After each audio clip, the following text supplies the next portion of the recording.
클러스터가 아까 부장님 말씀하신 굉장히 똑똑한 사람들이 한 100여 명 이상 와 있어요. 그러니까 우리가 생각할 때 엘리트들이죠. 그러니까 정말 열심히 노력해서 좋은 정책들을 만들어내지만 그 뭐랄까 내부에서 듣는 거하고 또 우리 같은 이제 시민들의 날카로운 의견자와는 다를 수 있으니까 이렇게 어렵게 오셨으니까 또 우리가 좋은 그런 그 제안들을 주는 것들도 좋을 수 있을 것 같아요. 이제 그런 시간 가져갔으면 좋겠고 제가 먼저 우선 질문 한번 드리고 식품클러스 홈페이지에 보면은 푸드 플랜이라고 식품 클러스터를 어떻게 발전시키겠다는 목표가 제시가 되어 있어요. 그러니까 지금 현재하고 앞으로의 목표가 어떤 것이고 그 차이가 뭔지를 좀 알 수 있어야지 중요한 거잖아요. 지금 열심히 하고 있다는 건 보여지는데 거기 보면 우리 아까 그 부장님 자료에도 150개 기업 유치, 150개 기업 유치, 그 다음에 10개 연구시설 유치 이렇게 돼 있어요. 목표가 매출 15조, 그 중에 이제 수출이 한 3조 정도, 고용이 한 22,000명 정도 이렇게 달성하는 거 그 지표가 돼 있고 아까 그 150개 이상 기업 중에 그 선도기업이라고 하는 게 매출 3천억 정도 되는데 그 선도기업들은 한 15개 정도 유치, 그 다음에 300억에서 한 3천억 정도 하는 중견기업을 한 85개 정도 유치, 그 다음에 이제 300억 미만 소기업 한 50개 정도가 이제 계획이 돼 있는데 지금 보면은 그냥 수치적으로 지금 120개인데 거의 다 분양이 된 거예요. 거의 다 유치가 된 거예요. 근데 이제 그 처음에 이제 했었던, 그러니까 우리가 이제 큰 기업이 좋은 건 아니지만 저 중소기업들을 잘 키워가지고 매출을 1,000억대로 하면은 좋긴 하겠지만, 그러니까 조금 규모가 크고 우수한 기업들이 많이 되어야 사람들도 많이 채용할 거고, 그 중에 이제 우리 지역 고용도 좀 창출되고, 그 다음에 우리 이제 농식품들 재료 같은 것들을 넣을 수 있는 기회가 돼서 같이 연계해서 이제 성장할 수 있는 게 우리가 이제 기대하는 건 좀 그런 거였잖아요. 근데 그런 게 되면은 좀 같이 잘 살 수 있겠구나. 국가도 잘 되지만 우리 전북이나 익산도 잘 될 수 있겠구나. 이제 그런 기대치인데 지금 아까 자료에 보면 현재 분양이 한 90% 이루어진 상태에서 그 매출이라든지 고용 이렇게 보면은 갭이 좀 상당히 큰 것 같거든요. 그러니까 보면 아까 그 15조라든지 22,000 이렇게 생각하는데 지금 시점에서 봤을 때 아까 부장님이 초기 단계에서 이제 분양만 하고 가동하는 데도 별로 없고 해서 그럴 텐데 그런 갭이 어느 정도라고 이렇게 보시는지 좀 기탄 없이 말씀해 주시면. 일단은 그거 설계를 할 때는 좀 없었습니다. 예. 제가 그거는 누가 저렇게 했는지 좀 잘 이해를 못하겠고요. 한번 근데 그 용역을 줘서 저렇게 설계를 하고 나니까 그걸 아시다시피 뭐 정부 기관이 바꾸지 못하잖아요. 한 번에도 공표했는데 그걸 바꾸기가 쉽지 않은 상태고 해서 그런 것도 사실 있다고 저는 생각을 하고요. 그리고 저 수치들은 이제 좀 간접적인 효과까지 다 포함을 하거든요. 그러니까 아시다시피 연구용역을 통해서 뽑아낸 건데 연구자들이라는 게 그때 아마 저게 행정산업개발인가 어딘가 개발원인가 어딘가 했는데 그 사람들은 최대치를 뽑으려고 하기 때문에 이걸로 통해서 간접적으로 막 이루어지는 효과들 그것까지 다 묶어가지고 이걸 뽑더라고요. 그러니까 저렇게 나왔는데 아마 제 생각에는 뭐 저렇게까지 되기 어렵지 않느냐 제가 현실적으로 저는 그렇게 생각을 하고 있고요. 다만 뭐냐면 이제 그 뭐 규모가 무조건 커지는 건 중요한 것 같지는 않고 아까 말씀드렸듯이 현재 뭘 최근에 하고 있냐면 종자센터나 그 실용화재나 이런 데하고 서로 연계 사업이나 이런 것들을 하려고 서로 협의체를 만들고 이렇게 하거든요. 왜 그러냐면 종자센터 같은 데 어디 만나보면은 어떤 종자를 개발을 해서 어떤 용료를 키워야 될지 그러면 그거를 어디서부터 출발이 되냐면 식품 회사들이 어떤 종자로 만든 농산물이 필요한지. 그러니까 예를 들어서 뭐 토마토다 그러는데 토마토가 좀 딱딱한 종자도 있고 다 길렀는데 딱딱한 것도 있고 물렁물렁한 것도 있고 막 그러잖아요. 그래서 본인들이 만들고자 하는 제품 그리고 앞으로 많이 판매가 될 걸로 판단해서 개발을 해가고 있는 그런 제품에 맞는 농산물이 많이 재배가 돼서 공급이 되어야 되는데 전라북도나 익산시에 없으면 타 지역이나 뭐 이런 데서 사오는 거잖아요, 대부분. 그래서 그런 부분들을 좀 잘 서로 연계를 해보자. 그 기업들의 수요를 조사해가지고 수요를 조사해서 거기에 맞게 종자 개발도 하고 용료도 키우고 또 그걸 가지고 김제 스마트팜 혁신밸리 같은 데서 시험 재배해고 시험 재배해서 이게 잘 맞는다 그러면 일반 농가들한테 보급해가지고 많이 재배를 할 수 있도록 하고 이런 것들을 통해서 이제 지어가고 상생할 수 있을 것 같고요. 그리고 이제 가장 또 중요한 것 중에 하나가 고용 창출인데요. 일자리 문제인데 일자리 문제가 이게 굉장히 난해한 문제입니다. 이거는 저도 여기서 일을 하고 있지만 클러스터가 해결할 수 있는 문제가 아니고 전라북 도나 익산시 그리고 가장 중요한 거는 여기 이제 익산시니까요. 익산시 저도 여기서 중고등학교를 나왔지만 익산시가 좀 인구도 많아지고 좋은 동네가 돼야 되거든요. 지금 전국 전주가 65만인가 그렇죠. 근데 전주는 저희 직원들도 입사를 하면은 여러 가지 지원이나 이제 시장님도 계속 오시고 하니까 익산시에다가 살아라. 신입사원 입사했다. 살아라. 절반은 전주로 가요. 그러니까 애기들 키우기가 좋다. 애들 가고 있고 이런 상태인데 이게 왜 중요하냐면 기업들이 저한테도 되게 많이 문의 오거든요. 제 기업 여기 지금 있는 120개 기업 중에서 거의 대부분 많은 기업들을 제가 다 유치를 했기 때문에 대표님들이 저한테 오는 게 사람 연구에다가 그러니까 이제 이 단순 노무직 근로자도 있지만 기업이라는 게 연구하는 사람도 필요하고 전문 기술자도 필요하고 한데 사람이 없어요. 그러니까 하다못해 회계직도 없어요. 회계직도 여기서는 회계직이 필요해서 우리 경리 볼 사람, 회계 볼 사람을 찾아달라고 해서 이제 제 동창들이나 이런 사람들 세무사 하고 있고 뭐 이러면 연락이 갖고 쭉 이렇게 해보면 회계직을 하시는 분들 몸값이 여기는 되게 높아요. 잘 구하기도 어려워. 사람이 없으니까. 근데 이 이상한 현상이니까 수도권에 가면 회계직은 취직하기 힘들어요. 남아 돌아가지고. 근데 여기는 사람이 없어요 또.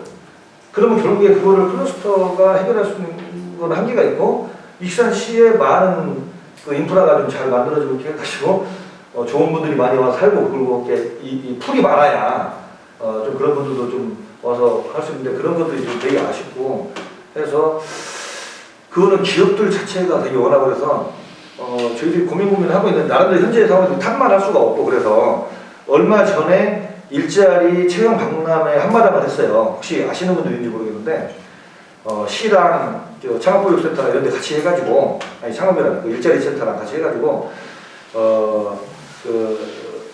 해서 하는데 올해부터 저희가 조금 노력을 해보려고 하는 것 중에 하나가 지금 제가 부서를 옮겨가지고 있는데 제가 작년 말에까지 근무했는데 거기서 만들어 놓은 게 뭐냐면요. 기존처럼 일자리 지원센터에서 이렇게 앉아가지고 일자리 필요하신 분 오세요. 그 다음에 사람 필요하신 분 접수해주세요. 이렇게 해가지고 사람 매칭이 안 돼요. 그래서 저희가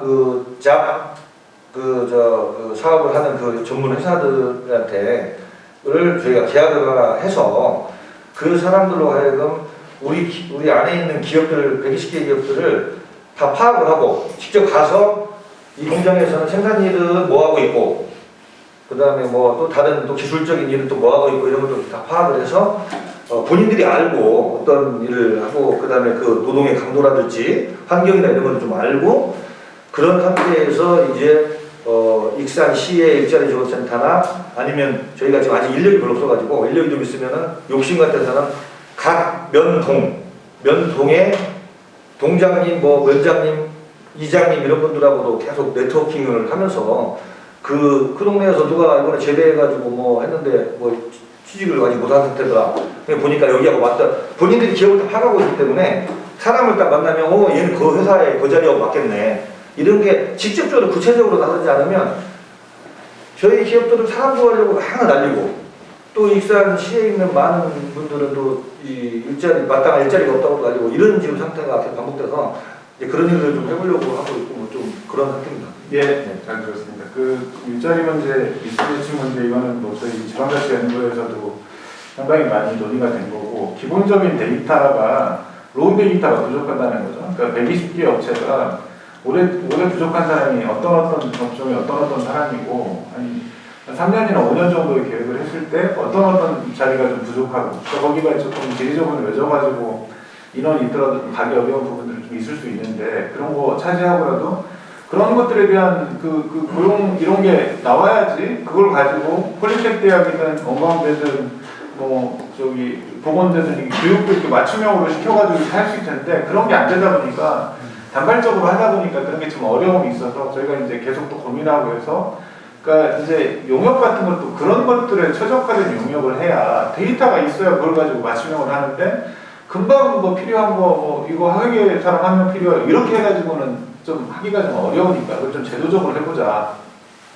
부장님 말씀대로 그 이게 뭐 클러스 혼자만 할 수 있는 것도 아니고 익산시 혼자만 할 수 있는 것도 아니고 당연히 이제 우리가 그런 것들을 원스톱으로 지원할 수 있는 체계를 갖춘다라는 전제하에 클러스터가 들어온 건데 우리가 대응을 못하는 부분도 상당히 있으니 그런 체계를 잘 갖춰야 된다고 우리가 항상 얘기를 하는 것이고 그런 정책이라든지 그런 것들을 실효성 있게 만들어내는 주장을 하는 것이고 그런 부분은 충분히 공감하고요. 이제 뭐 저희도 나름대로 시민단체 입장에서도 제안할 수 있는 부분들을 고민을 한번 해보도록 하겠습니다.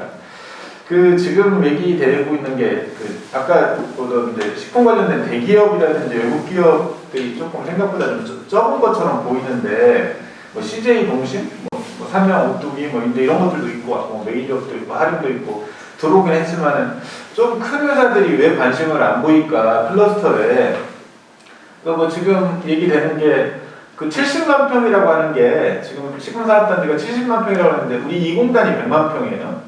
그 군산에 지금 GM대우짜리 한 공장만 100만 평이고요. 일산단 지금 국가산업단지가 35만 평이니까 70만 평이면 큰 규모는 아니거든요. 그 대기업들이 투자를 하려면은 부지가 정말 중요하죠. 땅이 있어야지 뭐 할 텐데 거기 뭐 고만고만한 땅 다 분양돼가지고 우리가 가려고 해도 갈 수 없는 곳이 있지 않을까. 그래서 혹시 지금 얘기되는 게 클러스터 2단지가 얘기가 많이 되잖아요. 그러니까 정치권에서도 그렇고 이제 그런 게 2단계에서 부지 확보라든지 이런 걸 통해서 좀 그렇게 외국계 회사라든지 대규모 기업들을 유치하는 그 기업 유치를 실질적으로 오랫동안 하셨으니까 그런 게 좀 대안이 되는 부분인가 아니면 또 2단계 사업에 대한 그런 뭐 지금 언론에서 나오는 거하고 플러스에서 준비하는 거 뭐 그런 얘기 좀 잠깐 들어봤으면 좋겠습니다. 일단 저 허심탄회하니까 저 오해라고 저는 판단하고 있는 것 중에 하나를 말씀드리면 앞전에 좀 그것 때문에 뭐 언론 부도 나고 그래가지고 감론을박이 많았는데 여기가 클러스터가 우리나라 식품업계의 전체적인 아까도 말씀드렸지만 구조에 비하면 입주한 120개 회사의 구조가 결코 열악하지가 않거든요. 우리나라 전체에서 대기업, 중견기업에 해당되는 규모를 가지고 있는 기업은 고작 1%단지밖에 안 되는 거고요. 그러니까 우리가 이름을 알고 있는 식품회사다. 그 회사는 1%밖에 안 되는 거예요. 99%는 우리가 모르고 있는 회사거든요. 그런데 저희는 이제 입주한 기업들 120개 중에 대기업, 중견기업 규모를 치면 한 5% 정도 됩니다. 네, 그러니까 그 전체 구조에 비하면 여기가 쬐까만 회사만 들었다는 것은 조금 오해가 있다고 저는 보여지고요. 그 다음에 이제 대기업 유치나 외국 기업 유치 때문에 많이 저걸 했는데 이제 대기업 같은 경우는 뭐 2단계 이야기도 나오고 이제 하지만 제가 대기업들 사실 유치를 하면서 저나 저 선임자도 그랬고 신세계 뭐 이런 데 다 갔다 왔어요. 전부 갔다 올 뿐만 아니라 뭐 이렇게 소개도 받고 또 때로는 뭐 어떻게 하면 압력을 집어넣어야 되느냐 뭐 정치권 동원해서 뭐 이런 것도 하고 별걸 다 하는데 제가 느끼고 판단하는 건 뭐냐면 기업이라는 건 결국에 돈이에요. 돈이라고 저는 생각하거든요. 돈 측면에서 유리하냐 불리하냐 돈이 더 벌리냐 부동산 값이 오르냐 안 오르냐 이런 것들을 굉장히 중요시 하기 때문에 그런 부분들은 사실 솔직히 저도 여기 사람이지만 익산 완공이 뭐 그렇게 유리하다고 보기는 조금 어려운 면도 사실 있고 또 이제 그러려면은 또 그런 여건에서 또 그럼에도 불구하고 큰 회사들을 좀 많이 데려오고 하려면 뭔가 투자가 이루어질 수 있, 그 기업 대기업 투자가 이루어질 수 있도록 어떤 국가적인 뭐 정권 교체기라든지 뭐 해서 국가적인 뭔가 도움을 주거나 그러니까 그게 왜 좀 크다고 생각하냐면 아까도 노무현 대통령 마지막 해에 지정이 됐다가 계속 버벅거리고 몇 일이 갔거든요. 그 대표적인 게 그때 당시에 그 아까 오송의 의료복합단지 할 때 대구가 했어요. 그 대구에 가면 국가산단이 또 있거든요. 거기는 그때 당시에 이상득 의원께서 많이 좀 제가 힘을 쓰신 걸로 알고 있는데 산업단지 조성을 하는데 우리 같은 경우는 다 LH가 다 조성을 했잖아요. 거기는 산업단지 조성하면서 LH가 조성을 하는데 국가 지원 사업들 거기다 붙여줘가지고 도로도 내주고 이쪽에 뭐 편의시설도 설치해주고 도시에다가 이렇게 하다 보니까 이 LH 입장에서는 원가가 더 들어가잖아요. 국가 사업들을 거기다 붙여주니까. 그러니까 주변의 땅값은 200만 원이에요. 대구니까요. 주변의 땅값이 평당 200만 원인데 거기를 LH가 분양을 150만 원, 120만 원에 분양을 하니까 분양 시작하자마자 바로 다 100% 분양하려고 해요. 그러니까 예를 들면 이런 것들이 있기 때문에 뭔가 그런 그 메리트 같은 것도 또 작용이 되지 않으면 우리가 갖고 있는 이쪽, 우리 고향 이쪽이 그렇게 장점을 갖고 있는 대기업이 봤을 때 그렇기 때문에 저는 그런 부분들도 좀 필요하지 않나 생각 들고 그러니까 이 단계는 나름대로는 희망을 가지고 있습니다. 왜 그러냐면은 첫째는 정치적으로 처음에 160만 평이었는데 밥토막을 냈잖아요. 이거를. 그래서 이걸 해야 된다는 정치적인 논리가 좀 일단 있고요. 그 다음에 이번에 대선 공약에 양쪽이 다 들어갔거든요. 윤석열 후보, 이재명 후보가 둘 다 익산 국가시포 클러스터 2단계 추진한다.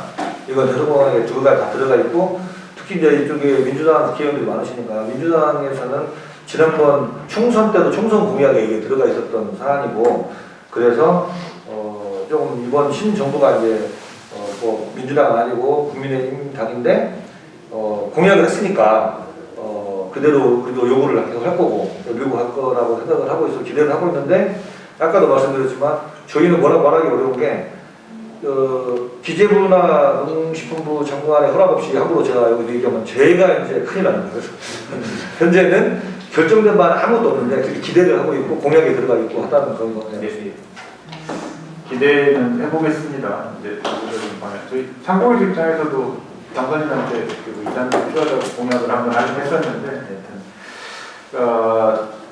내가 매력적인 사람이 돼야 된다. 충분히 공감을 하고요. 근데 이제 처음에는 이제 뭐 교통의 요지다 해서 뭐 왕궁이 우리 실무자가 보기에는 그렇게 매력적이지 않은데 우리는 상당히 많이 포장을 했잖아요. 이쪽이 엄청나게 좋은 곳이고 뭐 배우적으로 하더라도 상당히 좋다 이렇게 얘기했는데 조금 더 냉철하게 봤을 때 기업한테 조금 더 우호적인 조건들을 줄 수 있는 아까 뭐 인력 고용 문제라든지 또 부동산의 집가 상승이라고 하는 부분이라든지 아니면 또 다른 메리트를 줄 수 있도록 하는 것들에 대한 전략적인 접근이 필요하다라는 그런 조금 더 깊이가 있는 말씀을 해주셨습니다. 충분히 공감하고요.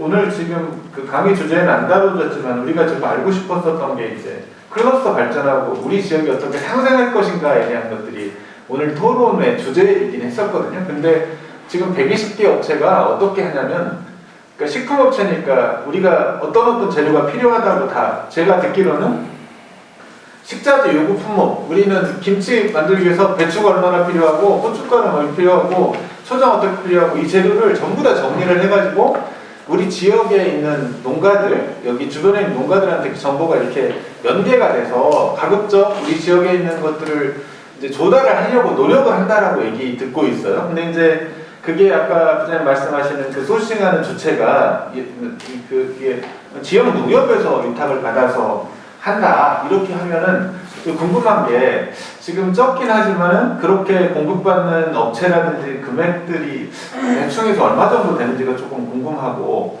만약에 농협이 주관을 하면 농협 조합만 또 혜택 보는 거 아니냐 농협만 그렇게 되는 거 아니냐 지역에 뭐 조그마한 영농조합이라든지 농업회사 보면 개별 농가들은 이거 알더라도 뭐 이거 뭐 있어도 우리는 돈 못 받는 거 아니야? 이런 생각 가질 수 있다라는 생각이 조금 들거든요. 이제 그런 것들이 어떻게 진행이 되고 있는지 알고 계신 거 있으면 뭐. 저기 여기 청진들 질문을 안 받습니다. 이거 받을 거. 그 농협물 지금 거기가 맡아파는 게 농협 물류거든요. 농협 물류인데 그걸 맡은 지가 이제 한 2달밖에 안 됐어요. 계속 공사하고 있었고 이제 완공돼가지고 맡은 지가 2달밖에 안 돼서 지금 아직까지는 뭐가 이렇게 활발하게 지금 뭐가 이제 일이 지금 진행되는 건 아직은 없고요. 그리고 이제 그거는 농협 물류는 그냥 거기 창고에다 보관하는 거 그런 것들을 입출구 관리하고 기업들이 이제 공용으로 쓸 수 있는 창고거든요. 우리 입주기업들이 공용으로 쓸 수 있는 창고. 그러니까 그건 창고로 가려면 전기나 냉동 기술 이런 거 다 만들 줄 알아야 되잖아요. 그러니까 저희들 직원들이 할 수가 없는 일이에요. 그래서 위탁을 준 거고.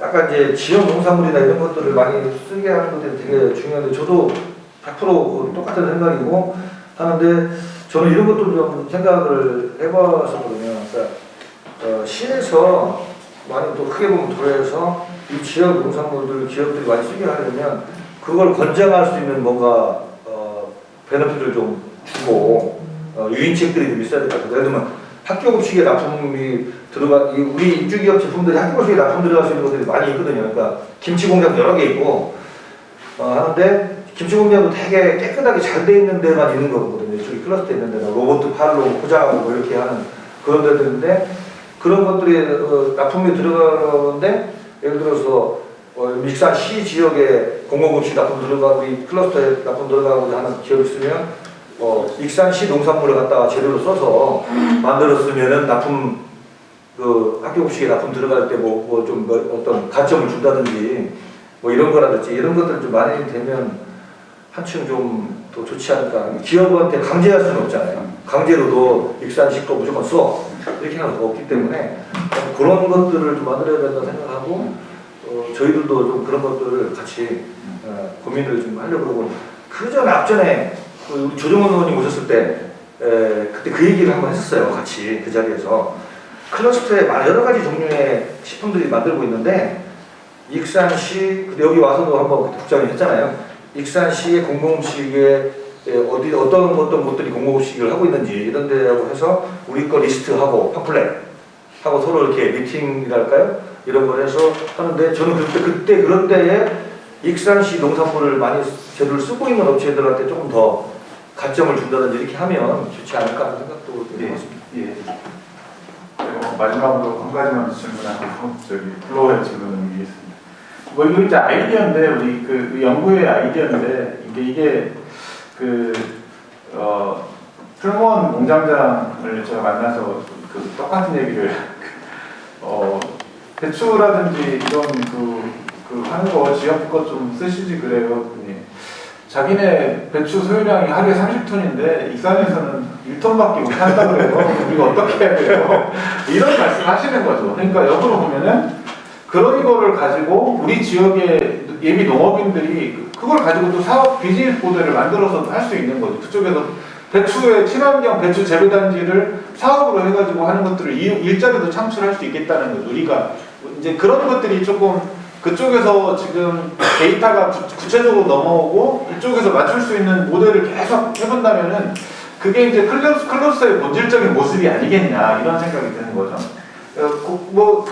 농식품을 직접 재배를 하거나 공급하는 거를 가지고 제조하지 않더라도 그렇게 하는 모델을 클러스터가 다 못하니까 밖에서 우리가 좀 할 수도 있지 않겠냐. 청년들한테, 농식품 하는 사람들한테 기존에 농사만 할 게 아니라 B2B 모델도 있을 수 있고 뭐 B2G 모델도 있을 수 있고 여러 가지 파생되는 것들이 앞으로는 조금 나아지지 않을까 해서 말씀을 드려본 거고 그런 좋은 의견들을 이렇게 모아가지고 하면 좋을 것 같습니다. 제가 몇 가지 질문 드렸는데 플로어에서 뭐 생각나시는 거 편하게 말씀해 주시면 우리 부장님도 솔직하게 말씀해 주시고 의견을 나누는 자리니까요. 질문 받도록 하겠습니다.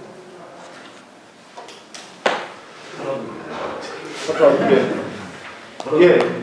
국장님 뭐 마이크 있으면 없을까요? 이동식만 그냥 말씀. 목소리 큰 거 질문하겠습니다. 들어보니까 항상 듣는 얘기는 이제 어떤 식품에 관련된 기업들이 와서 하면 너무 좋은 것 같아요. 지원이라든가 기술 지원도 그렇고 인프라도 그렇고 어쨌든 간에 익산에 오시면은 특히나 영세한 식품 관련된 기업들이 너무 좋을 것 같고 이 식품 클러스터 얘기 나올 때마다 뭐 세 가지 정도 항상 익산 시민들이니까 얘기가 나오는데 하나는 이제 고용의 문제 얘기를 잘 들었고요. 두 번째는 이제 농산물을 쓰는 문제 이런 문제 잘 얘기를 들었고 이제 세 번째가 항상 나오는 얘기인데 시민들과 어떤 익산 시민들과 좀 가깝게 하기 위해서 아이들과 같이 손잡고 가서 파쿠아라든가 파주 출판도시 얘기 많이 하잖아요. 이 파주가 이제 출판도시 이미지가 시민들과 함께 가고 관광 사업도 하고 물론 이제 식품 클러스터에서 이제 진행을 하고 여러 가지 식품 축제라든가 학원을 한다고는 하는데 이런 부분이 너무 이제 저희하고 지역들은 굉장히 좋은데 오히려 익산 시민들한테는 식품의 백화, 익산 이런데 실제로 지민들하고 약간 좀 떨어져 있다. 그래서 그렇게 하는 시민들과 같이 호흡할 수 있는 그런 방안 이런 것들 계획을 하고 있다는데 있다면 말씀해 주시면 이상입니다. 이게 제가 깜짝 놀란 게 하나 있는데요. 클러스터 한 4년 제가 내려온 지 여기 클러스터 요 본지가 딱 고향 본지가 만 4년 됐거든요. 딱만 4년 됐는데 내려와서 친구하고 소주 한잔 먹고 당구장 갔더니 당구장에 국가시청 클러스터에 당구대에 붙어 있더라고요. 근데 그런 게 하나의 소통이다고 저는 생각을 하고 그래서 우리 직원들한테 물어보니까 직원들은 몰라요. 그러니까 클러스터에 얘기도 안 하고 그냥 했나 봐요. 그런데 요번에도 지금 보니까 저희 쪽에 제안이 들어와서 한 게 이제 뭐냐면 그 여기 뭐죠? 그 전라북도 농구협회에서 KCC인가요? 네, 거기 뭐하고 또 관련된 대단한 모양이시는데 국가시청 클러스터에 뭐 전국 유소년 농구대회를 여기서 익산에서 80 체육관인가 거기서 이렇게 하자고 하고 이미 하기로 했대요 다. 그래갖고 도 체육관에서도 뭐 관여가 됐고 뭐 한다는데. 요즘 이제 그런 것들을 활발하게 하는 것도 하나의 호흡을 같이 하고 애를 들자면 그런 거 아닌가 싶은 생각이 좀 들었고요. 그래서 저도 저 개인적으로 제가 축구를 좋아하기 때문에 나름대로 뭉쳐야 찬다를 이쪽으로 유치하려고 굉장히 했는데 그 안정환 씨가 하고 있는 뭉쳐야 찬다 그 텔레비 축구하는 거 프로그램 있잖아요. 조기 축구. 그래서 하려고 했는데 잘 안 돼가지고 좀 실패를 그거 신청서까지 안 냈었어요 제가. 근데 이제 아까 그 시민하고 소통하는 차원에서 파주 출판도시 얘기했는데 저희가 푸드파크 예정을 하고 있거든요. 그래서 푸드파크라 그래가지고 이탈리아에 가면 피코라 그래가지고 이제 그러니까 아이들 손잡고 가족들이 나와서 먹기도 하고 체험도 하고 구경도 하고 여러 가지 산책도 하고 자전거도 타고 뭐 이런 걸 할 수 있는 거를 푸드를 주제로 해서 하려고 그러는데 이것도 또한 공약에 지금 들어가 있었던 사항들이고 한데 아직 안 되고 있고 그냥 추계겸 기재부가 돈을 안 줘요.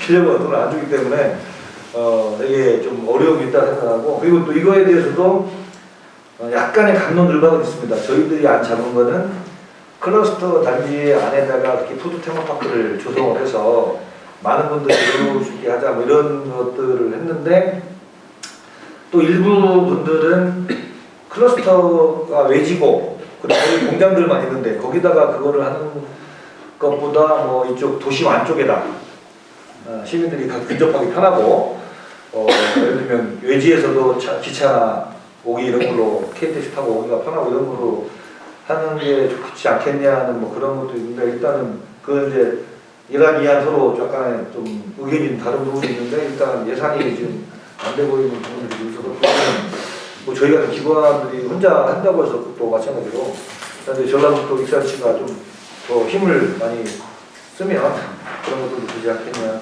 파주 출판도시 저도 갔다 왔거든요.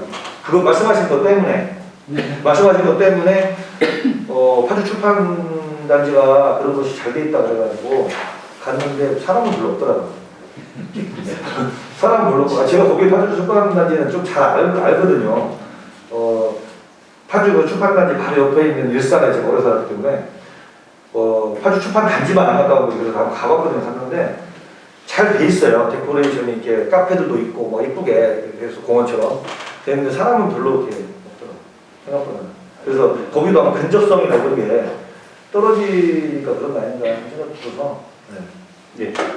그 식품 뭐 6차 산업화 이렇게 얘기하면서 체지형 숙박 뭐 백제문화권 투어 코스 음식문화거리 뭐 푸드스트리트 다양한 이름들이 어느 정도 안들은 서 있고 그걸 이제 구체적인 공약이라든지 사업으로 끌어내는 것들이 중요할 것 같고요. 우리 회원님 질문하신 것처럼 그런 노력들이 이제 인프라를 지금 조성하는 단계니까 그런 것들에 대한 접근성들은 클러스터라든지 지자체가 같이 논의하고 해야 될 부분인 것 같기도 하고 그러니까 아까 모두 말씀드렸다시피 그 관광 투어 프로그램 이런 것들도 기존에 있거든요. 클러스터 안에도 있다고 해요. 지금도 있습니다. 전람 프로그램. 예, 지금 이제 코로나 때문에 이렇게 막아져 있다고 하는데 저는 꼭 한번 가보고 싶더라고요. 가서 이제 애들 손잡고 우리가 가서 좀 알아야지. 뭐 우리가 뭐 홍보도 좀 하고 이 지역에 있는데 우리들도 관심 있는 시민단체 사람들도 잘 모르는데 시민들이 얼마나 알 수 있겠어요. 이제 그런 것들에 대한 기회를 좀 잡아보면 좋겠다. 이제 그런 것들이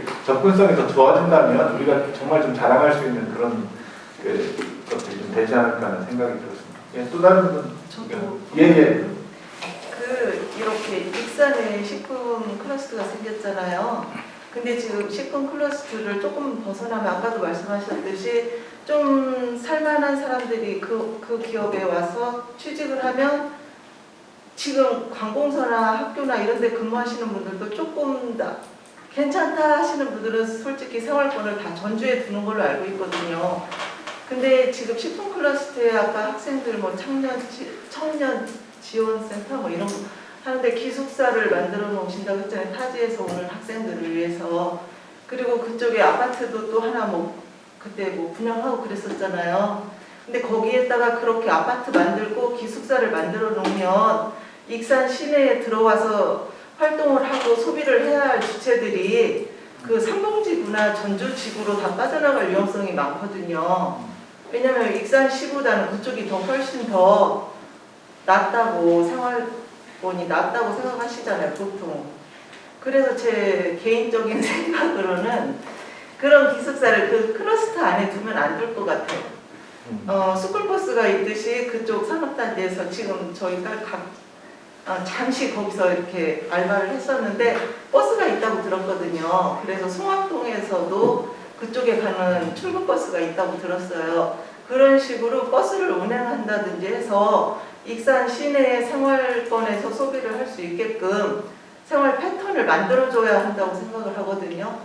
그쪽 안에다 아파트를 설립하고 생활권을 만들어주면 익산의 그 많은 기업들에서 근무하는 그 많은 인구들이 과연 얼마나 익산시에서 소비를 할까 그런 점도 좀 생각을 해봐야 되지 않을까.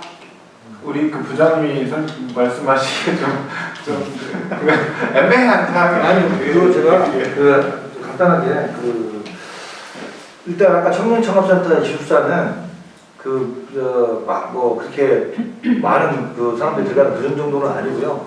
그 다음에 그거는 이제 어떻게 보시면 되냐면 그 대학생들 수준의 사람들이에요. 그 사람들이 전국 여기저기서 우리 지원 사업에 한번 참여해보겠다가 오는데 그 사람들한테 여기 비싼 모텔방 잡아서 네가 돈 내고 살아라 해라 그러면은 안 오죠. 그 사람들이 오질 않기 때문에 그런 거고요.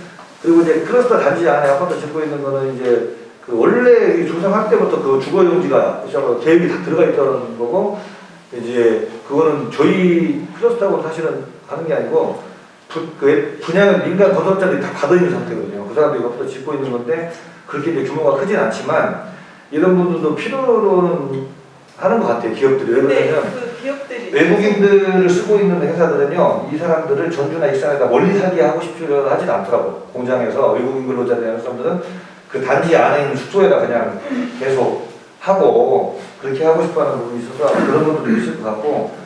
근데 말씀하신 게 맞긴 맞아요. 전주로 가서 소비하고 이런 것들도 많아서 저도 좀 고민이긴 한데. 그리고 또 하나는 이제 통근버스를 저희가 매일 운영을 2대를 하고 있어요. 익산 쪽에. 아침 출근 시간에 8시 정도에 익산역에서 출발합니다.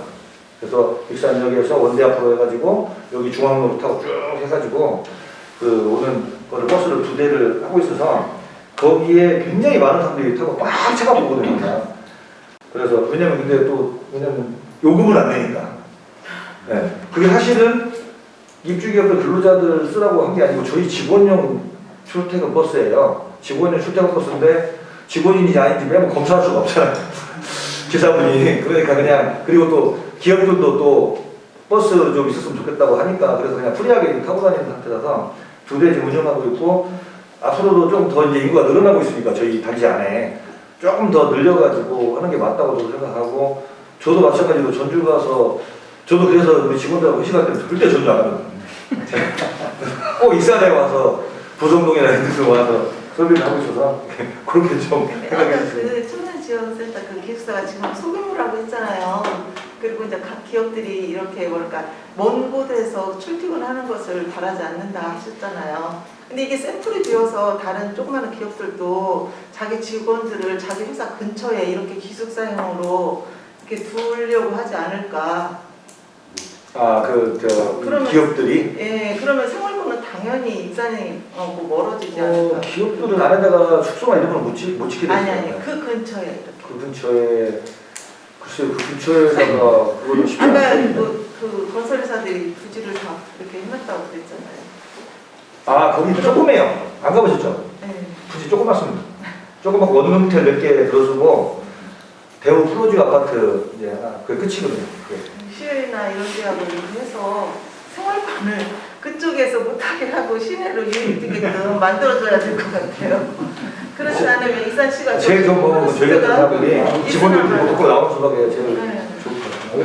그러니까 이제 그거를 이제 그 단지만 보지 말고 그 이제 익산시 입장에서는 그 주변의 내부 도시, 금마라든지 이런 것들까지 좀 확대하겠다는 게 중장기적인 계획이고 회원님 말씀처럼 지금 보면 그냥 그래 그분들이 그냥 전주에 주소를 주는 게 훨씬 더 매력적이고 훨씬 더 편한 거를 우리가 강제하기는 어렵잖아요. 우리 입장에서는 거기 직원들이라든지 고용된 사람들이 익산으로 주소 좀 옮기고 그래야 익산의 인구 좀 늘어나고 그런 기대치를 갖고 있지만 그렇게 하는 부분들은 이제 이 병행해서 노력을 한번 해야 될 것 같고 이제 클러스터 입장보다는 익산시라든지 이런 데 제안을 통해 가지고 그분들을 이쪽으로 유인할 수 있는 좀 적극적인 방안을 모색해달라든지 뭐 이제 이런 부분들을 이제 지자체에 좀 요청을 해야 될 부분인 것 같고 국가식품클러스터 진흥원이라든지 직원들한테 좀 강제하기는 좀 어려운 모습 아닌가. 근데 그러니까 ESG 얘기가 나와서 이제 기관들이 공공기관이잖아요. 국가기관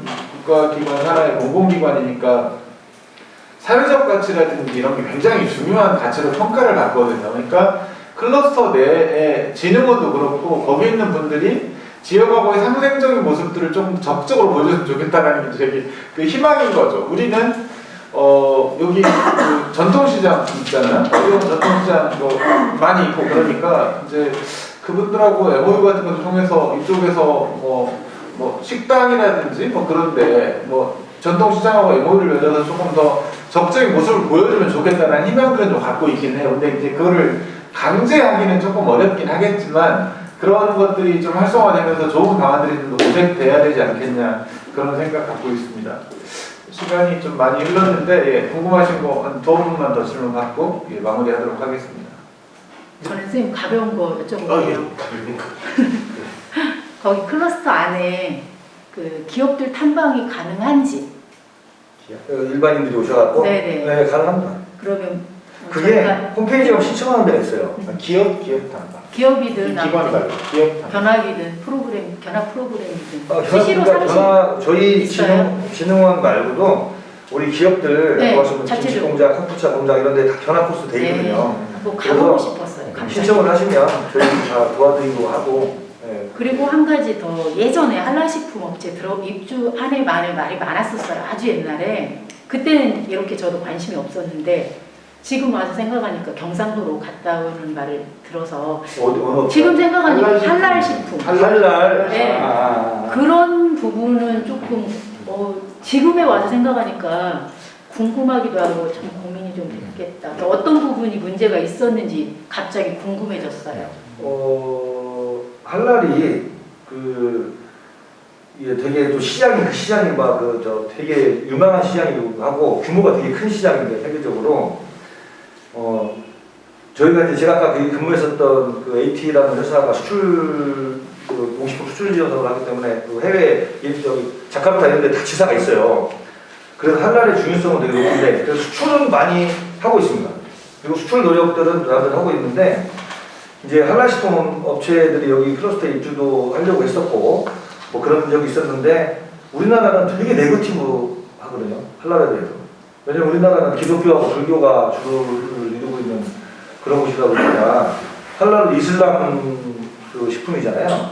그러다 보니까 이제 학교 급식 같은 경우는 학부모님들 여러 군데서 마치 약간 느낌이 테러 집단들이 하는 그런 이러니까 여러 가지 그런 요소들에 의해 가지고 누구도 정치적으로 이렇게 공격받기 싫으니까 함부로 거기에 대해서 이야기를 안 했던 부분도 있는 거고 그래서 약간 그런 부분이 있고 근데 다만 수출 지원 사업을 활발하게 하고 있어요. 그러니까 대기업들이 한라식품 만들어서 해외나 뭐 중동이나 이런 데다가 많이 두바이에다 수출한다 이런 거는 지원 사업들을 적극적으로 많이 하고 있는데 국내 어느 지역에다가 한라리 뭐가 들어온다고 해서 우리가 되게 네거티브해요. 네. 그런 부분도 조금 있습니다. 네. 예. 그 저희가 어쨌든 국가식품 클러스터에 대한 얘기를 처음에 해본 것 같아요. 이제 여기에 이제 공통적으로 항상 이게 나오는 게 저희가 이제 전라북도에 계시면서 한번 상당히 오래 전에, 5, 6년 전에 이 식품 클러스터 잘 추진 안 될 때 왜 이런 문제가 있는 거냐고 해서 한번 저희가 모셔본 적이 있는데 지금은 어쨌든 이제 진흥원이라고 하는 운영 주체가 있고 익산시, 전라북도가 있는데 여기는 좀 어떤 식의 협력 구조 뭐 요런 게 있는 건지 하나 하고요.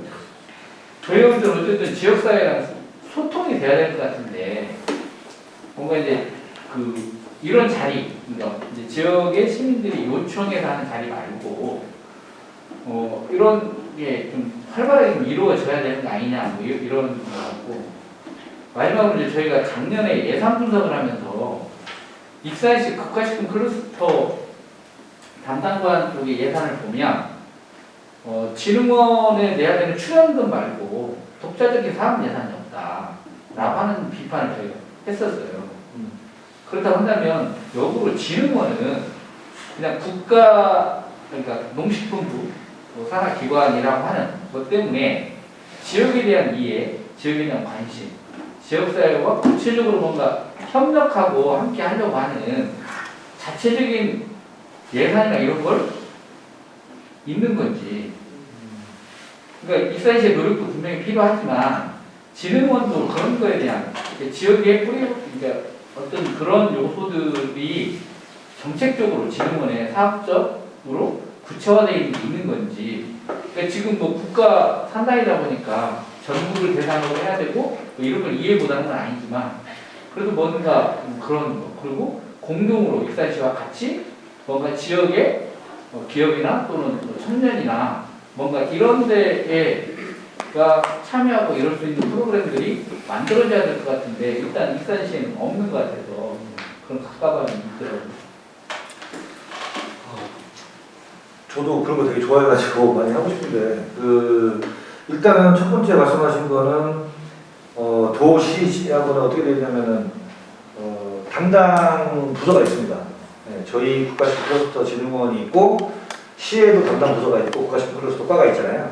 도에도 국가식품 클러스터 팀이 있고 그래서 거기하고 3자 간에 계속 뭐 회의라든지 이런 것들 주기적으로 계속 하고 있고 사업도 같이 진행하고 있고 한데 이게 아주 아이러니컬하게 된 게 하나가 뭐냐면 지방비가 많이 클러스터에 옛날에 어려웠다 그랬잖아요. 익산시가 돈도 없는데 돈 다 내느라고 절반이나 지방비가 많이 들어오고 있을 때는 익산시의 요구에 대한 발언이 되게 셌어요. 근데 지금은 예산의 90%가 농식품부 돈이거든요.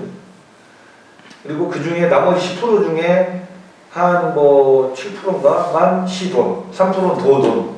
이러니까 3% 10% 낼 때하고 50% 낼 때하고 어떤 이 발언권이나 이런 것들 측면에서 이렇게 좀 별로 그게 안 되는 그런 구조가 있어서 약간 이게 그런 걸 생각하면은 5대5 할 때가 좋았다는 생각도 좀 들 때도 있고 그런 게 있고요. 그리고 이제 구조가 어떻게 틀리냐면 옛날에 지자체에서 50%를 낼 때의 구조는 정부가 농식품부가 준 50%도 농식품부가 저희한테 준 게 아니고 그것도 다 시에다가 줘서 시가 자기네 50%하고 묶어서 우리한테 예산 지원을 해줬기 때문에 어떻게 보면 그때는 완전히 익산시가 클러스터를 이렇게 장악을 하고 있는 형태 그런 형태로 돼 있었던 거고 지금은 그게 아니고요. 지금은 지자체에서는 10%만 내고 90%는 다 국비를 줄게 이렇게 바뀌었는데 그 국비를 익산시를 통해서 주는 게 아니고 저희한테 직접 내려옵니다, 돈이. 그러니까 당연히 저쪽에서 돈을 주고 있는 90%를 주고 있는 중앙정부에서는 계속 관여를 하고 타치를 하고 통제를 하고 이렇게 되고 하니까 저희도 또 행동 방향이 또 그쪽으로 쏠릴 수밖에 없는 그런 구조로 지금 돼 있거든요. 그 말씀드리고 지역과의 소송이나 이런 부분들은 일단 예산은 없습니다. 예산은 없는데 굉장히 저도 그건 또 중요한 문제라고 생각하거든요. 그래서 꼭뭐 시야고하고 시장님도 이번에 또뭐 경선도 끝나시고 해서 또 새로 이제 본선이 이루어지면 만약에 당선이 또 되시고 하시면은 클러스터하고 그동안에 계속 소통을 했는데 이제 다음번 임기 때는 이런 것들도 좀 많이 저는 하는 게 맞다고 생각하거든요. 그래서 좀 그 연구를 좀 해봐야 될 것 같다는 생각인데 저는 어떤 프로그램 같은 거나 아까 그 되게 좋으신 말씀 이제 지역 청년들과의 프로그램 이런 것들도 많이 하면 좋을 것 같은데 지금은 그렇게 많이 활발하게 이루어지고 있지 않고 제가 조금 한 거는 좀 있습니다. 저나 우리 몇몇 우리 간부들 중에 몇몇 분들이 저 같은 경우는 이제 얼마 전에 그 원광대학교 그 취업 준비생들 이런 사람들한테 이제 클러스터 소개나 플러스 이제 취업을 할 때 어떠한 기업들에 또 취업을 할 수 있는지 그리고 그 직장 생활이라는 거를 취업이라는 게 또 어떤 의미를 갖고 어떤 형태의 취업 자리들이 있는 건지 뭐 이런 것들 하고 뭐 이런 것들을 소통하고 좀 있거든요. 그리고 저쪽에 익산역 앞에 가면 그 청년 무슨 센터 있잖아요. 거기도 가서 또 그때는 코로나 때문에 이제 온라인으로 이렇게 해서 하고 그런 것들은 수시로 이제 조금씩 하고 있는데 그렇게 스팟으로 한 번씩 하면 그런 거 말고 조금 정형화시키고 체계화된 것들을 정례적으로 이렇게 좀 하는 그런 것들도 마련이 되면 좋을 것 같긴 합니다. 그래서 그것도 시하고 같이 얘기를 좀 해보도록 하겠습니다. 예, 의원님. 예. 비슷한 질문이. 예, 그러셨어요? 예. 그러니까 이제 진흥원에서도 재반 협의체도 가질 거고 투자 위치 협의체도 있을 거고 이제 재반 이제 공식적으로 진행하는 모임이 있기는 하겠지만 우리 회원님 말씀하신 거는 뭐 이런 단위에 이제 뭐 이게 뭐 주기가 얼마나 됐든지 간에 다양한 의견들을 좀 모아보고 개진할 수 있는 그게 이제 어디 뭐 무슨 뭐 기관장이 아니라 그 시민들 이게 관심 있는 시민들의 의견을 들어보는 게 훨씬 더 중요할 수 있잖아요. 꼭 누굴 뽑아도 청년을 뽑고 주부를 뽑고 경력자들 여성을 뽑을 게 아니라 이렇게 하는 뭐 비공식 정책 협의체 뭐 예를 들면 지역을 사랑하고 지역에 다양한 아이디어를 제공하려고 그러는 우리 지방자치연구 회장님을 비롯한 회원들의 의견들을 기타 없이 들어보는 것들은 상당히 의미도 있을 것 같고 그러니까 이 디펜스적인 측면에서가 아니라 또 우리 그 부장님이 또 지역 출신이어서 그런지 굉장히 또 애착도 갖고 이렇게 갖고 계시니까 그런 것들 기회 있을 때 그런 자리를 좀 더 마련을 해주십사는 부탁드리고요. 특히 이제 우리 그 이런 시민들이라든지 뭐 지역에 좀 부탁하고 싶은 당부의 말씀 이렇게 뭐 그런 것들 포함해서 마무리 말씀도 듣고 끝내도록 하겠습니다. 뭐 오늘 별로 제가 도움도 안 되는 얘기 같은데 좀 들어주셔서 감사하고요. 저희 사실은 오늘 저녁이고 그 주말이잖아요.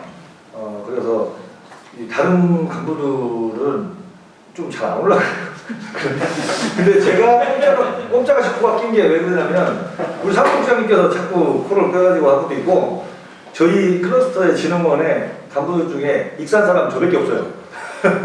다 충청도고 서울이고 다 이래가지고 사실 사업과 이런 거에 사업적인 측면에서는 관심이 많지만 이 지역사회에 돌아가는 거나 뭐 이런 거는 그게 크다지 그냥 본인 일이 아니니까 관심이 별로 없는 것도 사실이고 저도 원래 고향은 김제인데 학교를 다니고 익산에서 중고등학교를 나오다 보니까 저는 이제 좀 추억도 많고 그리고 아쉬운 점도 되게 많아요. 사실 그때 한번 사무국장님하고 얘기할 때도 말씀드렸지만 익산역에 KTX 타고 출장을 자주 다니니까 서울에 갈 때 내려올 때마다 항상 아쉬움이 익산역이라고 하는 그거를 너무 익산이 못 살리고 있다는 저는 그런 생각이 너무 들어가지고 왜 그러냐면요 서울에서 여기서 서울에서 살다 오신 분도 계시겠지만 서울에서 일산 무슨 뭐 동탄 뭐 이런 데들이 딱 동탄만 해도 엄청나게 비싸잖아요. 딱 그 아파트값도 비싸고 하는데 이런 데들 한번 움직이려면요 1시간 반씩 걸립니다. 보통 1시간 반씩 걸리고 막 이러는데 익산에서 용산역까지 요즘에는 직통행해가지고 1시간이면 가잖아요. 1시간 5분 1시간 5분이고 수서역까지 59분 걸리잖아요. 1시간이면 다 이제 왔다 갔다 하는 그런 게 돼 있는데 이거하고 또 광주 성정역이나 나주역이 있는데 혁신도시 있는데 30분 더 걸리는데 굉장히 큰 차이가 있습니다. 이게 사람들의 인식 속에는 업무를 하면서 서울에 있는 뭐 여러 업무 관련된 분들이 이제 내려오거나 하면 한 번 오셨다 가신 분은 그 다음에 자주 오세요. 왜 그러냐면 야 익산 별것도 아니네 금방 가네. 근데 그게 익산역까지 그게 너무나 용산역하고 수서역에 너무 이게 1시간 거리로 잘 돼 있는데 이거를 정말 활용을 잘하면 제 생각에는 여기서 출퇴근도 가능하고 집값 싸니까 출퇴근도 가능할 수도 있고 또 거꾸로 거기에 있는 사람들이 놀러 익산역 주변에 있는 어디 뭔가에 놀러나 이렇게 돈 쓰러 올 수 있는 그다 아니면 또 이제 여러 좋은 이벤트 같은 거 이런 것들을 만들어서 하면 좋을 텐데 하는 그런 좀 아쉬움도 좀 항상 드는 게 사실이고 그렇습니다. 그래서 앞으로도 혹시 오늘 뭐 하여튼 들어주셔서 감사하고 제가 그 클러스터나 이런 거 관련돼 가지고 지역사회하고 소통하는 문제에 대해서 좀 뭘 요청을 주신다든지 뭐 질문을 주신다든지 하시면 제가 성심성의껏 응대하도록 하겠습니다. 감사합니다.